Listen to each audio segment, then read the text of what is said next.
నగరంలో అక్రమ plastic recycling పరిశ్రమలు పుట్టగొడుగులా వెలుస్తున్నాయి. జనావాసాల్లో మధ్యలోనే నెలకొల్పి ప్రజలను తీవ్ర ఇబ్బందులకు గురిచేస్తున్నారు.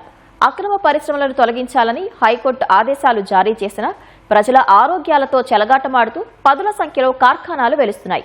ముఖ్యంగా మైలార్దేవ్పల్లి, కాటేదాన్, బాబుల్ రెడ్డి నగర్లో ఈ పరిస్థితి మరీ తీవ్రంగా ఉంది.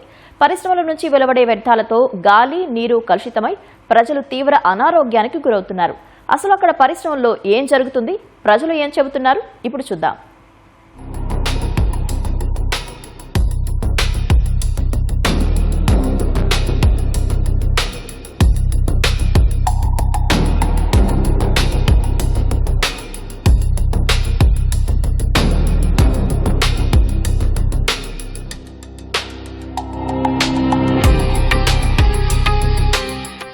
కాటేదాన్, శాస్త్రీపురం, బాబుల్ రెడ్డి నగర్ పరిసర ప్రాంతాల్లో నివాస ప్రాంతాల్లో అనేక పరిశ్రమలు ఇక్కడ ఉన్నాయి. ప్రజలు ఎలాంటి ఇబ్బందులు పడుతున్నారు, ఇటు పరిశ్రమలకు ప్రభుత్వాలు ఇలాగే కోర్టులు ఏమి హెచ్చరించాయి, అయినప్పటికీ కూడా వాళ్ళు ఇక్కడే కార్యకలాపాలు కొనసాగించడం వల్ల ఆ ప్రాంత ప్రజలు ఎలాంటి ఇబ్బందులు పడుతున్నారు, అధికారులు ఏం చెబుతున్నారు తదితర విషయాలను ఈ కథనంలో వాళ్ళని అడిగి తెలుసుకుందాం. మనం బాబుల్ రెడ్డి నగర్లో ఉన్నాం. ఇక్కడ స్థానికులు ఎలాంటి ఇబ్బందులు పడుతున్నారనే విషయాలను వారి మాటలను అడిగి తెలుసుకుందాం. ఈ ప్లాస్టిక్ రీసైకిల్ వల్ల ఏమైపోతుందంటే వర్షాకాలం వచ్చినప్పుడు, వర్షాకాలం లేనప్పుడు కూడా వీళ్ళు చేసేటటువంటి నిరంతరమైనటువంటి ఈ ప్రక్రియ ద్వారా ఈ మోరీలు మొత్తం కూడా ఆ వాటర్తోని నిండిపోయి వర్షాలు వచ్చినప్పుడు పైకి ఉబ్బెత్తులాగా వచ్చి మోకాళ్ళలోకి మరి ఆ నీరు ఇక్కడ చిన్న కింది బస్సులో డౌన్ ఉండడం వల్ల చాలా స్థానికులమైనటువంటి మా ప్రజలకు చాలా ఇబ్బంది అవుతుంది. డైలీ ఒక్కో రోజు కూడా మాకు నిద్ర లేని పరిస్థితి ఇక్కడ. ఎందుకంటే ఈ పొల్యూషన్ ఒకటి మాకు చాలా ఇబ్బందిగా మారుతుంది. ఎందుకంటే లాస్ట్గా మేము 10-12 ఏళ్ల నుంచి మేము అధికారులకు దృష్టికి తీసుకెళ్తూనే ఉన్నాం. కాకపోతే వారు ఎప్పుడు స్పందించింది లేదు. మేము చాలాసార్లు కంప్లైంట్ కూడా ఇవ్వడం జరిగింది. నడవలేని పరిస్థితి ఈరోజు చూడండి, వాహనాలు పడితే నడవలేని పరిస్థితి మాది. వితౌట్ పర్మిషన్తో కార్ఖానాలు, ప్లాస్టిక్ ఫ్యాక్టరీలు వెలిసినాయి. అక్కడ వాటిని ఫస్ట్ అరికట్టగలిగితే ఇంకా కొద్దిగా బాగుంటుంది.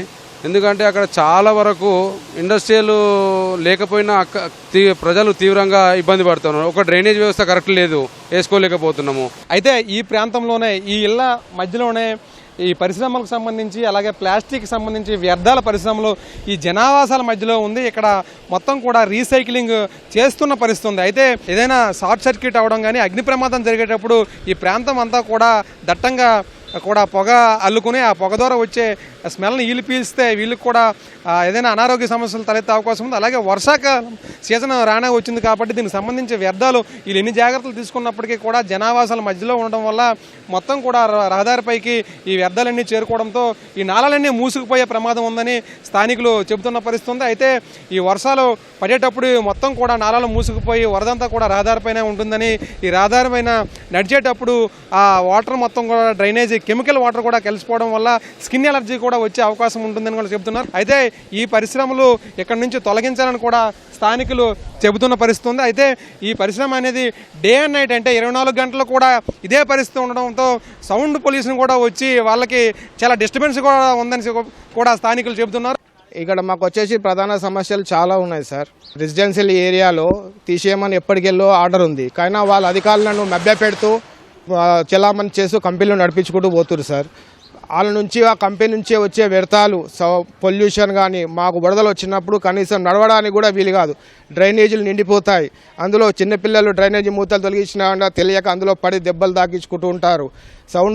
వాటర్ పొల్యూషన్ వస్తుంది, సౌండ్ పొల్యూషన్ వస్తుంది. నైట్లో దుర్గంధమైన విపరీతమైన వాసనలు వస్తాయి సార్. దీంట్లో కమర్షియల్ యాక్టివిటీస్ జరుగుతూ ఉన్నాయి. కమర్షియల్ యాక్టివిటీస్ అది కూడా ఎటువంటి పర్మిషన్స్ లేకుండా అవినీతి పరంగా ఇక్కడ కమర్షియల్ యాక్టివిటీస్ జరుగుతూ ఉన్నాయి. ఇది రెసిడెన్షియల్ ఆనుకొని ఉన్న ప్రాంతం కాబట్టి ఇక్కడ కమర్షియల్ యాక్టివిటీస్కి పర్మిషన్ ఇవ్వకూడదు.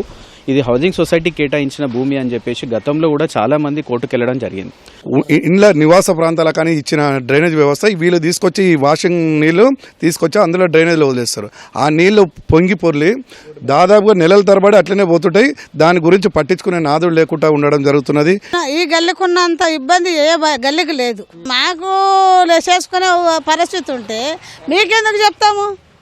అది మోరిలేమో పేపర్ బాటిల్ వచ్చి మోరిలా జమ అవుతుంది, ఆ నీళ్ళు పోతలేవు, మొత్తం పైన లేస్తుంది, మీ ఇంట్లో పోతున్నాయి. ప్లాస్టిక్ బాటిల్ లేవా, బాటలు ప్లాస్టిక్ కవర్లు అన్ని గలీజ్ గలీజ్ అన్ని గలిచిపోతున్నాయి. అన్ని గలిచిపోయి పైకానం పైన వెళ్తుంది. అంతే, నడవనికి వస్తలేదు, ఏం చేయడానికి వస్తలేదు. ఇగో ఇంత పెద్ద కట్ట వేసినా మాకు నీళ్ళు ఆగదు. మరి మాకు గలీజ్ నీళ్ళు తాగుతున్నాం తెలుసా. నిన్న ఫిల్టర్ నీళ్ళు వస్తే ఎంత మోరి వాసన వస్తుంది నీళ్ళు.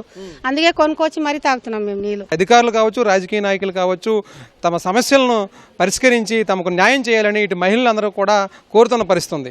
వీడియో జర్నలిస్ట్ ఏ శ్రీనివాస్తో కలిసి సూరిబాబు, ఈటీవీ న్యూస్, హైదరాబాద్.